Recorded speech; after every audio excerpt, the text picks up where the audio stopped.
नवजात की मृत्यु के बाद क्या है श्राद्ध की परंपरा, करें या न करें। पितृपक्ष में पितरों का श्राद्ध करना महत्वपूर्ण और पुण्य और फलदायी माना गया है।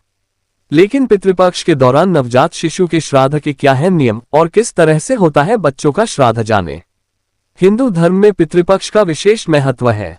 पितृपक्ष के दौरान श्राद्ध कर्म किए जाते हैं जिससे हमारे पितरों की आत्मा को शांति मिलती है।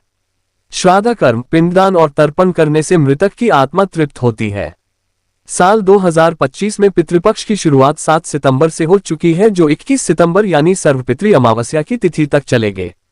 पितृपक्ष के दौरान सभी पितरों का श्राद्ध किया जाता है। हर तिथि का अपना अलग श्राद्ध होता है। लेकिन क्या नवजात शिशु का श्राद्ध कर्म कर सकते हैं, और अगर कर सकते हैं तो नवजात शिशु के श्राद्ध कर्म के क्या नियम हैं जानते हैं। बच्चों का श्राद्ध कब करना चाहिए। अगर बच्चे की आयु 6 वर्ष से कम है और उसका निधन हो जाता है तो बच्चा का श्राद्ध उसकी मृत्यु तिथि पर ही किया जाता है। नवजात शिशु की मृत्यु के बाद श्राद्ध पिंडदान के बजाय तर्पण किया जाता है। तर्पण एक विशिष्ट कर्मकांड है जो प्रेत योनि में फंसे शिशु को मोक्ष दिलाने में मदद करता है।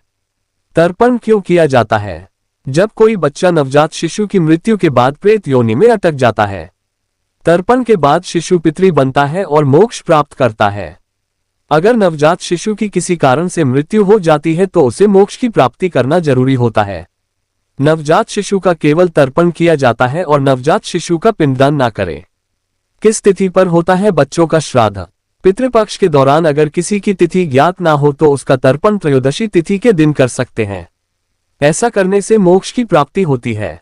गर्भावस्था में शिशु के श्राद्ध के नियम।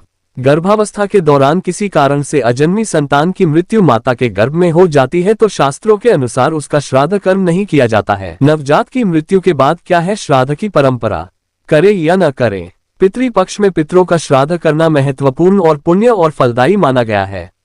लेकिन पितृपक्ष के दौरान नवजात शिशु के श्राद्ध के क्या है नियम और किस तरह से होता है बच्चों का श्राद्ध जाने।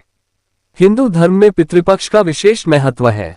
पितृपक्ष के दौरान श्राद्ध कर्म किए जाते हैं जिससे हमारे पितरों की आत्मा को शांति मिलती है। श्राद्ध कर्म, पिंडदान और तर्पण करने से मृतक की आत्मा तृप्त होती है। साल 2025 में पितृपक्ष की शुरुआत 7 सितंबर से हो चुकी है, जो 21 सितंबर यानी सर्वपितृ अमावस्या की तिथि तक चलेंगे। पितृपक्ष के दौरान सभी पितरों का श्राद्ध किया जाता है। हर तिथि का अपना अलग श्राद्ध होता है। लेकिन क्या नवजात शिशु का श्राद्ध कर्म कर सकते हैं, और अगर कर सकते हैं तो नवजात शिशु के श्राद्ध कर्म के क्या नियम हैं जानते हैं। बच्चों का श्राद्ध कब करना चाहिए। अगर बच्चे की आयु 6 वर्ष से कम है और उसका निधन हो जाता है तो बच्चा का श्राद्ध उसकी मृत्यु तिथि पर ही किया जाता है। नवजात शिशु की मृत्यु के बाद श्राद्ध पिंडदान के बजाय तर्पण किया जाता है। तर्पण एक विशिष्ट कर्मकांड है जो प्रेत योनि में फंसे शिशु को मोक्ष दिलाने में मदद करता है। तर्पण क्यों किया जाता है। जब कोई बच्चा नवजात शिशु की मृत्यु के बाद प्रेत योनि में अटक जाता है, तर्पण के बाद शिशु पितृ बनता है और मोक्ष प्राप्त करता है। अगर नवजात शिशु की किसी कारण से मृत्यु हो जाती है तो उसे मोक्ष की प्राप्ति करना जरूरी होता है। नवजात शिशु का केवल तर्पण किया जाता है और नवजात शिशु का पिंडदान ना करें। किस तिथि पर होता है बच्चों का श्राद्ध। पितृपक्ष के दौरान अगर किसी की तिथि ज्ञात ना हो तो उसका तर्पण त्रयोदशी तिथि के दिन कर सकते हैं। ऐसा करने से मोक्ष की प्राप्ति होती है। गर्भावस्था में शिशु के श्राद्ध के नियम। गर्भावस्था के दौरान किसी कारण से अजन्मी संतान की मृत्यु माता के गर्भ में हो जाती है तो शास्त्रों के अनुसार उसका श्राद्ध कर्म नहीं किया जाता है।